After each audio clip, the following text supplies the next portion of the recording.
E aí, o que nós vamos compartilhar, queridos? Claro, essa temática ele não deu, mas eu trouxe essa temática que diz que a desobediência gera queda.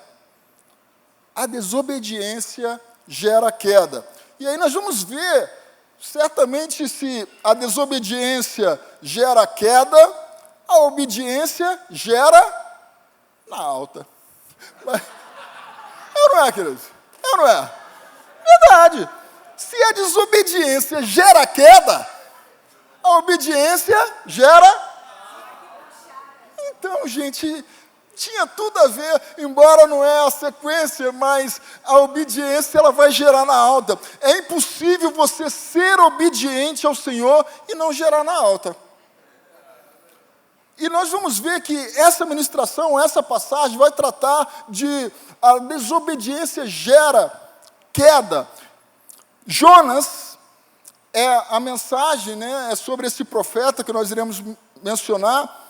Jonas era um profeta a quem conhecia o Senhor, que já era um mensageiro de Deus no Antigo Testamento. Lá no livro de Reis, 2 Reis, capítulo 14, 25, diz: foi ele quem restabeleceu as fronteiras de Israel, desde Lebo-Amade até o mar de Arabá, conforme a palavra do Senhor, Deus de Israel, anunciada pelo seu servo Jonas, filho de Amitai, profeta de Gade-Efer. Ele era um mensageiro do Senhor, era um profeta do Senhor, e ele é considerado o único missionário do Antigo Testamento. Porque a ideia de missionário, nós temos no Novo Testamento, e principalmente com os apóstolos, principalmente com Paulo, mas Jonas, ele foi considerado o primeiro missionário no Antigo Testamento, porque como profeta, Deus chama Jonas, porque tinha uma palavra para que ele pudesse levar uma palavra a uma cidade. Sua missão era ir a Nínive, uma grande cidade que estava muito corrompida pela maldade e pelo pecado. O profeta tentou fugir da presença de Deus e embarcou numa viagem para Tarsis e para longe do propósito para o qual o Senhor havia chamado. Sua fuga, desobediência, começa na cidade de Jope. Foi neste lugar, junto à atual cidade de Tel Aviv, em Israel, que Jonas buscou um barco que o levasse para longe da missão divina. Chamado por Deus para ir à grande cidade de Nínive, que estava a leste do lugar onde ele se encontrava, teve medo e fugiu para Tarsis, que estava em direção contrária, mais distante e a oeste. Fugiu dos planos do pai, e por isso é chamado o filho pródigo do Antigo Testamento. Como o único profeta do Antigo Testamento chamado diretamente para ser missionário e pregar em outro país, Jonas entrou em crise. A partir daí, decidiu não obedecer ao comando, chamado de Deus para a sua vida, e experimentou uma sequência de quedas, descidas em sua vida. O que aprendemos com essa passagem? A desobediência gera quedas, que possamos viver em obediência, no centro da vontade de Deus, usufruindo as coisas boas, perfeitas e agradáveis. Na desobediência, uma queda leva a outra. Apenas quando obedecemos aos planos de Deus, começamos a subir, recuperar o que foi perdido e resgatar o prazer de servir, não onde queremos, mas aonde Deus necessita. Somente na obediência nós fazemos aquilo que Deus quer, não aquilo que nós queremos. Muitas das vezes, certamente tem pessoas ou que queria ser missionário. Missionário onde? Em Londres, na França. Que maravilha, né, irmão? Mas talvez você não está sendo missionário dentro de casa. Eu lembro bem também com meu pai que você tem a ideia que a mensagem ela tem que chegar aos 4 cantos, mas ela começa primeiro em Jerusalém, na sua casa. Tem pessoas que querem pular etapas, querem ir para os confins da terra, mas primeiro você precisa começar por casa. Começar pela sua família, começar na sua parentela, começar dentro do seu condomínio, começar na sua faculdade, começar no seu trabalho. Tem pessoas que falam assim, quando o Senhor me levar para tal lugar, eu falarei. Não, queridos, Deus tem chamado você hoje para falar onde você está. Deixa Deus semear você aonde Ele tem semeado, onde Ele tem te plantado. Muitas das vezes você quer, não somente em tal lugar, ou somente em tal terra. Não, queridos, Ele te chama hoje. E o propósito dEle para a sua vida não é apenas naquele outro lugar. Não, começa na tua Jerusalém. Qual é a tua Jerusalém? Como você tem agido dentro da sua Jerusalém, dentro da sua casa, dentro da sua parentela? Vejamos os degraus, quedas que o profeta experimentou. E aí, essa passagem vai trazer uma sequência de quedas pela desobediência do profeta. É tão interessante nós observarmos que Deus tem um propósito para nossas vidas. Todos nós que estamos aqui. Deus me formou, Deus te formou com um propósito. Você não está aqui a passeio nesse mundo. Sabe aquela expressão, eu não vim a esse mundo a passeio? Verdadeiramente você não veio a passeio. Deus conta com você, Deus tem um propósito para você, Deus tem um plano para você. Mas muitas das vezes, você, ao invés de realizar a vontade dEle, tem preterido a dEle em lugar e fazendo a sua vontade. E muitas das vezes a sua vontade, como foi a do profeta, é contrária àquilo que Deus tem para você, ou aquilo que Deus chamou para você, chamou para realizar.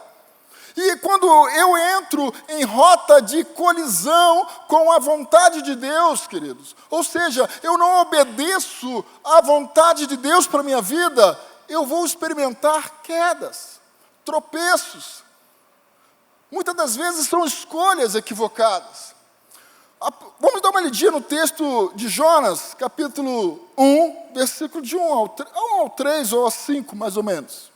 Diz assim, a palavra do Senhor veio a Jonas, filho de Amitai, com esta ordem. Vá depressa à grande cidade Nínive e pregue contra ela, porque a sua maldade subiu até a minha presença. Tem algumas versões que falam, levanta-te. Outras, dispõe-te. Eu prefiro sempre essa mensagem, nessa versão, levanta-te. Porque quando Deus tem uma palavra para nós, a primeira coisa que Ele faz é, coloca-se de pé, levante-se. Não na posição física, mas na posição espiritual. Ele vira para o profeta e fala assim, levante-se, disponha-se. Vá depressa à grande cidade Nínive. Essa era a vontade de Deus para o profeta, para Jonas. Pregue contra ela, porque a sua maldade subiu até a minha presença. Mas Jonas fugiu da presença do Senhor, dirigindo-se para Tarsis. Olha só, queridos. Deus, quando chama, fala assim, levanta-te, põe-se de pé, disponha-se. Mas quando ele já desobedece, já começa a entrar um outro verbo. E aí, começa a vir, desceu à cidade de Jope, onde encontrou um navio que se destinava àquele porto. Depois de pagar a passagem, embarcou para Tarsis, para fugir do Senhor. Queridos, olha só, tem gente que tem pagado o preço, a passagem, para fugir da presença do Senhor. E aí, quando você começa a bancar essa fuga, as coisas certamente darão errado. Mas como assim, pastor? É impossível você dar certo sem estar na presença do Senhor. Ah, mas eu vejo tantas pessoas acertarem. Queridos, elas podem acertarem, ou ter um sucesso, ou ter algum, digamos assim, vitórias momentâneas. Mas a nossa batalha não é momentânea. Nós somos chamados, ou temos o coração, uma semente de eternidade. O nosso tempo não é que, lá em Hebreus diz assim, olha, nós não temos aqui uma cidade permanente, mas buscamos a futura. Nós estamos aqui de passagem. O nosso tempo aqui é curto, diante da eternidade. Então, ele começa a ir de encontro àquilo que Deus tinha para ele. E aí, ele começa a descer, ou seja, começa a experimentar quedas. Ele estava em um local, Deus pede para que ele se ponha de pé, ou levante-se, ou se disponha. Ele fez, contudo, ele fez no sentido contrário. E quando você, queridos, começa a nadar contra a maré, você vai se cansar mais rápido.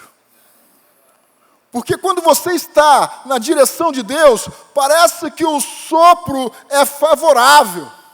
Sabe quando você decola, o avião decola em sentido contrário ao vento, e chega a determinado momento que você pode pegar um vento de proa ou de popa, e a depender desse vento, sabe quando você sai, às vezes, 40 minutos atrasados, e o avião parece que ganha tempo, porque certamente ele pega um vento favorável que impulsiona ele. Quando nós estamos na vontade de Deus, o vento é favorável. E aquilo que era para você fazer em 40 anos, você faz em uma semana. Aquilo que era para você reconstruir em anos, você reconstrói em 52 dias. Porque quando nós estamos debaixo da vontade de Deus, o universo conspira a teu favor. Talvez você nem perceba, sabe? Não é da época de vocês, mas tinha um desenho chamado Mr. Magoo. Ninguém conhece aqui, meninada nova, até mais do Xuxa 7 para cima. Não. Eu já peguei um pouquinho mais tarde, e aí tem o Mr. Magoo. E o Mr. Magoo, ele era cego. E ele saía andando, mas nada acontecia com ele. Tinha um buraco, ele passava, aí quando ele estava passando, alguém botava assim um negócio, um chapeuzinho, exato. Você pegou, Mr. Magoo. Era exatamente. E aí, nada acontecia. Ele era cego, mas o carro não pegava, o buraco, sabe, aqueles bueiro. Assim, quando tinha um bueiro aberto, ele estava andando, daqui a pouco passava alguma coisa e jogava alguma coisa, e ele passava. Ou seja, tudo conspirava ao favor. Gente, quando nós estamos no centro da vontade de Deus, eu experimento as coisas boas, perfeitas e agradáveis. Ou seja, tudo vai bem, porque o vento é favorável. O vento é favorável. E aí, a queda, ele tem, é Jope. O que quer dizer Jope? A palavra Jope, a cidade chamada Jope, o significado do nome Jope é beleza. Descendo a Jope, Jonas 1:3. Representa aquele que deixa de se levar pela aparência. Jope aqui representa aparência, as coisas bonitas, as coisas belas. Já diz o ditado popular, as aparências enganam. Em Jeremias 17:9 temos, o coração é mais enganoso que qualquer outra coisa, e a sua doença é incurável. Quem é capaz de compreendê-lo? Quantas decisões erradas tomamos de cabeça quente? Sabe aquele momento em que tudo apontava que nosso coração tinha certeza que aquela escolha era a melhor escolha e nos frustramos. A seguinte frase: ouça o que diz o seu coração. Pode te levar a tomada de decisões desastrosas, dependendo do nosso estágio emocional naquele momento. Tudo fazia sentido, tudo se encaixava até tivermos uma breve sensação de que Deus estava, até tínhamos uma breve sensação que Deus estava naquela situação. Mas, na verdade, depois que vieram as consequências, percebemos que fomos enganados, mais uma vez, pelo nosso coração. Nem tudo que reluz é ouro. Bem como o que pode parecer uma boa proposta ou um negócio promissor pode configurar uma verdadeira armadilha. Todos nós lembramos bem da situação de José. Gente, José teve uma vida que é um exemplo de resiliência, persistência e acreditar na promessa de Deus. Ele teve um sonho, um menino, e foi governar 30 anos depois. Passou por momentos difíceis, até ser vendido, ficou na casa de Potifar. Na casa de Potifar, certamente ele era um jovem bonito, porque a Bíblia diz que nem só de Jequiti viverá o homem, mas de toda a palavra. A Bíblia diz assim, olha, o coração alegre formoseia o rosto.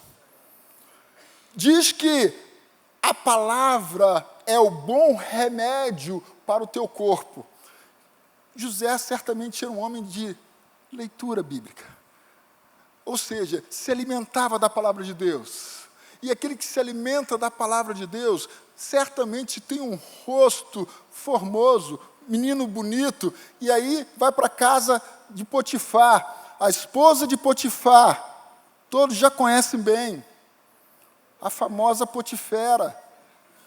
A Potifera tentou demais aquele homem, até que ele percebe que não dá para mim.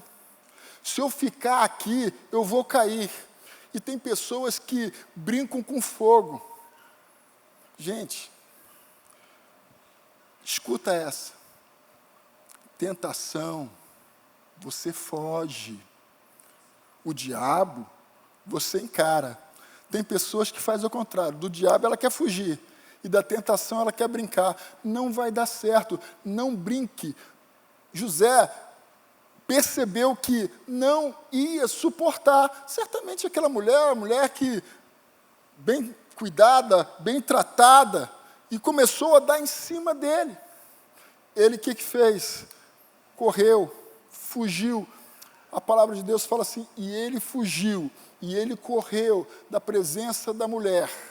Ainda bem, mas a Bíblia fala assim, ele correu da presença da mulher, mas o Senhor era com ele. Queridos, o que importa é você estar na presença do Senhor. Tem pessoas, às vezes, que querem estar na presença de alguém, fazer média com alguém, ou estar junto de alguém. Queridos, tudo bem, mas, primeiramente, eu preciso estar na presença do Senhor. Eu preciso estar no esconderijo do Altíssimo. José fez isso. Então, nem tudo que você vê, às vezes, a pessoa fala assim, olha, tem uma situação aqui maravilhosa, tem um emprego aqui dos sonhos, você não precisa fazer muita coisa não, é só quando a polícia vir, você faz assim, ó, está chegando.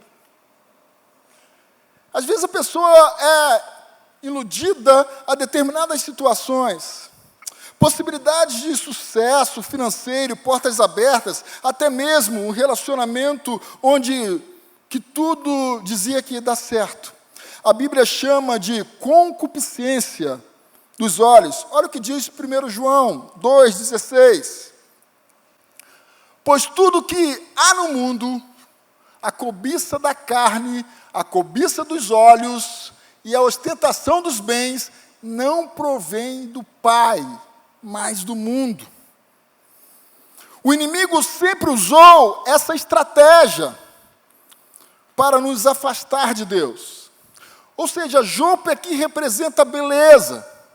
E Satanás sempre, queridos, vai colocar essas aparências que parecem boas para nos afastar, para nos iludir. Isso é estratégia de Satanás. Você quer ver uma coisa? Lá no livro de Gênesis, capítulo 3, versículo 6, diz: quando a mulher viu que a árvore parecia agradável, ela viu que a árvore parecia agradável ao paladar, era atraente aos seus olhos, e além disso, desejável para dela se obter discernimento, tomou do seu fruto, comeu e deu ao seu marido, que comeu também. Ló também escolheu pelos olhos o local, sabe? Ele estava em briga com o tio, e aí fala assim: Abraão, olha, você primeiro, pode escolher. Ele olha, vê a Campinas linda, e fala assim: eu vou escolher este local pelos olhos, e se afundou lá. Todos nós sabemos o que aconteceu em Sodoma. Ele foi, o lugar era bonito, mas o tempo dele foi terrível ali. Quer ver outro? Davi. Davi estava na sua residência, no palácio, e ele olhou para uma mulher casada, esposa do capitão Urias, que estava na guerra. Olhou, e não somente olhou, mas desejou. Eu sempre, ou já falei aqui algumas vezes, se nós perguntássemos qual o momento que você acha que Davi era mais forte, aí você, quando ele matou o urso, o leão, quando ele matou o urso e o leão, certamente era o momento que ele estava mais forte. E o momento que ele estava mais fraco? Certamente quando ele adulterou. Mas se nós olharmos para esses dois locais em termos geográficos, nós vamos ver que o lugar que ele estava mais forte, era no vale. Quando ele vai para a luta com Golias, a Bíblia fala que ele desceu ao ribeiro, depois desceu ao vale. O lugar que ele estava mais forte era no vale. E o lugar que ele estava mais fragilizado era na varanda, no palácio. Porque do palácio, da varanda, ele avistou, bem longe, uma mulher se banhando. Olhinho perigoso esse Davi. Miséria, né? Ele sobe ali, olha, fica olhando, e não fala que a Bíblia não fala que tinha binóculo, não. Que olhinho! Por isso que a Bíblia fala: cuidado com o olhinho que tu vê. Eu já aprendi isso lá no grupo das crianças. Terrível! Mas você percebe que Jope representa, então, o local da beleza, da atração, e aí Satanás sempre vai usar dessas coisas para te atrair, e essa atração é para te afastar, ou para promover quedas na sua vida. O segundo ponto que nós encontramos aqui nessa passagem é a queda do porto. Achou um navio que ia para Tarsis, e desceu para dentro dele. Está lá em Jonas 1:3. O porto aqui significa o lugar das novidades, do comércio, o lugar que chegam todas as mercadorias, vindo de todas as partes do mundo. Representa tudo que o mundo pode oferecer. É a entrada do mundo na nossa vida. Jonas, ao desobedecer, desceu ao porto. Ali já não tinha mais olhos em Jesus, e sim naquilo que o mundo, o inimigo, poderia oferecer. A desobediência promove distanciamento de Deus. Quando desobedecemos, caminhamos passos largos para conhecer aquilo que o mundo nos oferece. O segundo ponto é exatamente esse lugar, o porto. O porto é lugar de entradas de mercadorias que vinham de todo o mundo. Representa tudo aquilo que o mundo pode nos oferecer. Quando nós estamos em desobediência, queridos, a nossa vida começa a andar como Caim, que a Bíblia fala que Deus falou assim, olha, a partir de agora andarás errante pelo caminho. Parece que, sabe, é uma bola de neve. Quanto mais eu me afundo, mais eu vou afundando, porque quanto mais afastado de Deus, quanto mais distante de Deus, quanto mais em desobediência, mais eu vou caindo, mais eu vou me aprofundando, às vezes é o que nós chamamos assim, nas coisas que o mundo tem nos oferecido. Então o porto significa a entrada. Muitas das vezes quando nós estamos em desobediência de Deus, aquilo que nós não fazíamos, começamos a fazer e achamos natural. E aí vem aquela expressão para validar. Não tem nada a ver, não tem nada demais. O porto sempre vai trazer umas mercadorias que você vai olhar e falar assim, isso não tem nada a ver, isso não tem nada demais. E exatamente essas expressões que vão nos levando cada vez mais para as belezas que o mundo vem nos oferecer. Queridos, se nós nos afastarmos do Senhor, cada vez mais nós teremos, digamos assim, um bloqueio. A Bíblia fala assim, olha, como o jovem, como o mancebo, purificará o seu caminho, observando conforme as palavras. Ainda no Salmo 119, 11, diz que escondi a tua palavra no meu coração para não pecar contra ti. Se você quer ter uma vida de santidade, você precisa ter uma vida de leitura, uma vida de prática na leitura, uma vida de se alimentar da palavra. Eu gosto muito de um versículo que está lá em Jeremias 15, 16, que fala, achando as tuas palavras, logo as comi, e as tuas palavras foi para mim gozo e alegria no meu coração. Queridos, quando nós nos alimentamos da palavra de Deus, nós encontramos gozo e alegria. As pessoas olham para você e falam assim, meu Deus, como pode estar passando por isso e estar sempre rindo? Sabe por quê? Não são as circunstâncias que nos movem. A nossa identidade não está firmada no momento de felicidade, de riqueza, o que nós temos. Não, a nossa felicidade, a nossa paz, a nossa tranquilidade está no Senhor.